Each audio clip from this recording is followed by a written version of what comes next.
Hi, the purpose of this tutorial is to study the classification of chemical reactions. We do this to help us learn about them and understand them better. We do this to help us predict what might happen in specific reactions. Take a look at this chart. The 5 reactions we're going to study in this class are listed here and organized in the form of a star. At the top of the star is a class of reactions known as combustion. It kind of stands by itself because it is kind of in a class by itself. The other 4 are paired opposite each other. Synthesis and decomposition are opposites. In synthesis, you take simple substances and put them together to form more complicated substances, and in decomposition, you take complicated substances and break them down into simpler substances. So those two kind of go together. Single displacement and double displacement reactions also kind of go together because they both involve substitutions of some sort. In a single displacement, you have one atom taking the place of another. And in double displacement, you have 2 atoms or polyatomic ions trading places. Notice also on this star that there are these nice little pictures for those of you who learn better visually, and hopefully these will help you remember the different reactions. For combustion, there's a little flame. Combustion, as we use the word in our normal lives, involves burning, and a lot of the combustion reactions are exactly that. So the flame helps us remember that. With combustion, you have a release of a lot of energy, and that's called an exothermic reaction, and the flame helps you remember that. For the synthesis reactions, it shows a puzzle. The pieces are apart on one side and being put together into something more complicated, and that's what's going on in these reactions. In decomposition, it shows the puzzle in the other way, as if you're done with the puzzle and it's time to put it away, and so you break it apart. It shows first the puzzle together and then being torn apart into its simpler pieces. In single displacement, there's a little sketch that shows you the trade, the exchange of one atom for another, and in double displacement it shows you the trading of partners. And we'll go into these in more detail in the future slides. The first classification we will talk about is combustion. As defined here, notice that the example that's given on this star chart is not what's given on your paper. It has hydrogen plus oxygen yielding water. Now in this class, this chemistry class, I would classify that as a synthesis. You're taking 2 simple things and you're combining them into something more complicated. We're going to define combustion a little differently in this class. So let's see what we're going to do here. For this class, combustion is different than what's on the star chart. The star chart says simply that a substance combines with oxygen in an exothermic reaction. Well, our classification of combustion is going to do that, but it's a little more specific. We are going to say that the general form of a combustion reaction in this class is a hydrocarbon. Wow, what's a hydrocarbon? Well, it's something that's made up of hydrogen and carbon. It's not that hard. So if you see a substance that consists of carbon and hydrogen, you have a hydrocarbon. When it combines with oxygen, the reaction yields carbon dioxide and water. That is our definition of combustion. Here's an example that we do in class all the time. Every time you light your Bunsen burner, you have this reaction. CH4 is methane. That's what comes out of the gas nozzles in the laboratory. You combine it with oxygen and you get carbon dioxide and water. That's a classic combustion reaction. They're easy to identify. If I ask you to identify a reaction and you see that the only products are carbon dioxide and water, and that the reactants are something made of hydrogen and carbon and oxygen, you have a combustion reaction. Hydrocarbon, oxygen, carbon dioxide, water.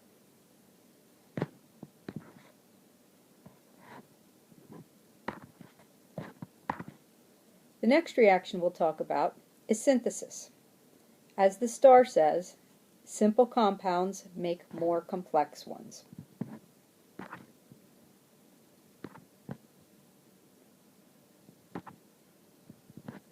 You can remember this because in synthesis, when you synthesize anything, excuse me, you're putting things together. Simple substances combine to form more complex substances. The general form is as follows. A plus B, simple substances, yields AB, the more complex substance. You might also see this as A plus X yields AX. It means the same thing. A and B might be elements, represented with an E, or compounds, represented with a C. So you could have an element or a compound reacting with another element or a compound to yield a more complicated compound.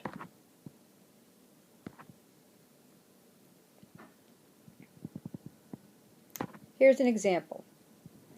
If we want to look at an example of two elements combining to form a compound, we can just look at iron plus sulfur yields iron 2 sulfide. If we would like to look at an example of two compounds combining to form a more complex compound, we can look at this one. Carbon dioxide and water, in the presence of light energy, yields sugar plus oxygen. That should look a little bit familiar to you from other classes. Maybe you recognize this as photosynthesis. Energy must be added for this to happen. The next reaction classification that we'll talk about is decomposition. It is the opposite of synthesis.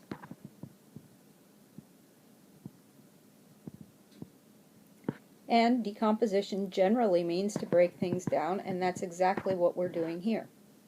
Complex compounds make less complex substances.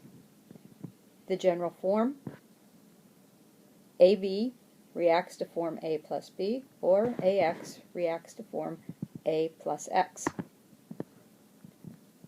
A compound breaks down into two or more elements or simpler compounds. A and B can be elements, E, or compounds, C. So we need to look at some specific examples of decomposition. Here's a compound that breaks down into two elements. Pretty common situation here. Water breaks down into hydrogen and oxygen.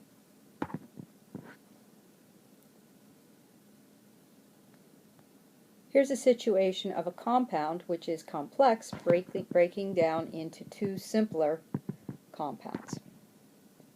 Calcium carbonate decomposes to form calcium oxide and carbon dioxide, both simpler compounds because both of the products only contain two elements, whereas our reactant has three, calcium, carbon, and oxygen.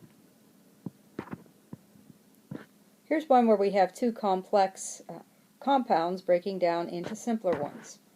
And if you're clever, and you are, you'll see that this is the reverse of one that we looked at previously. This is the reverse of photosynthesis. The sugar plus oxygen decomposes into carbon dioxide and water and energy, the opposite of photosynthesis. Next, we'll discuss single displacement reactions. One atom takes the place of another.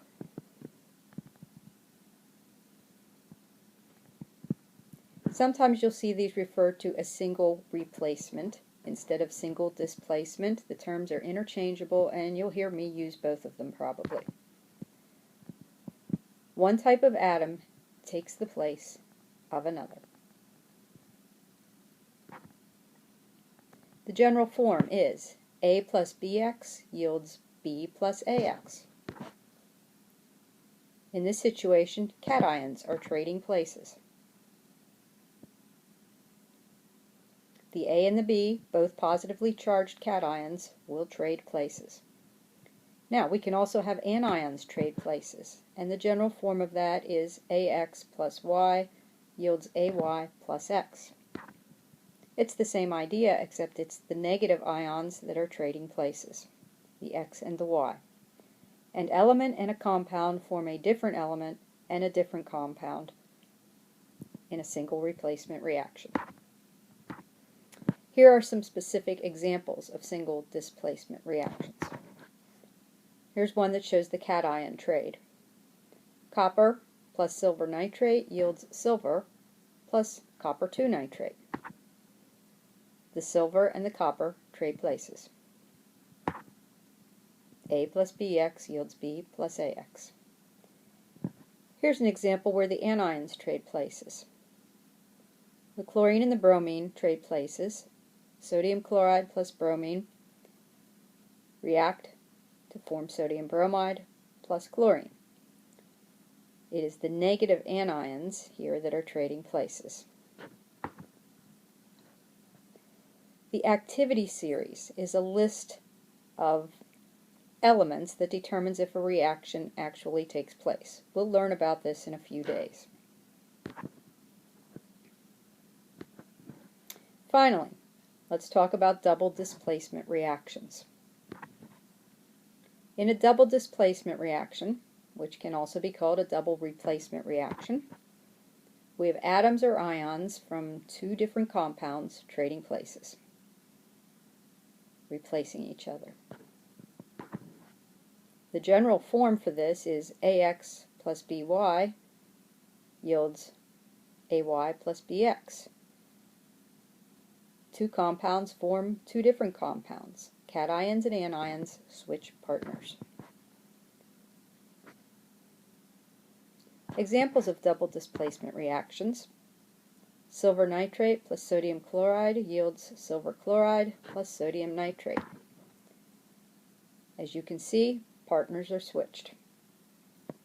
The silver which was with the nitrate goes with the chloride, and the sodium which was with the chloride goes with the nitrate.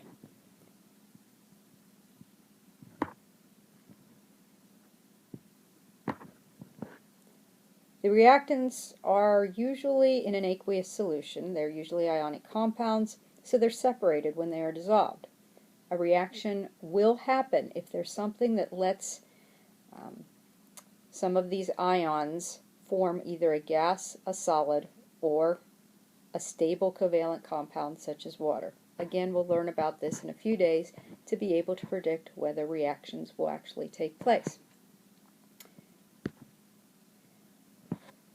So this was a quick review of 5 different classifications of reactions. We'll talk some more about them in class, and you'll have practice identifying them, and then the whole goal of this is to be able to predict what's going to happen. If I give you some reactants, you will be able to predict the products using these classifications to help you figure it out. Thank you.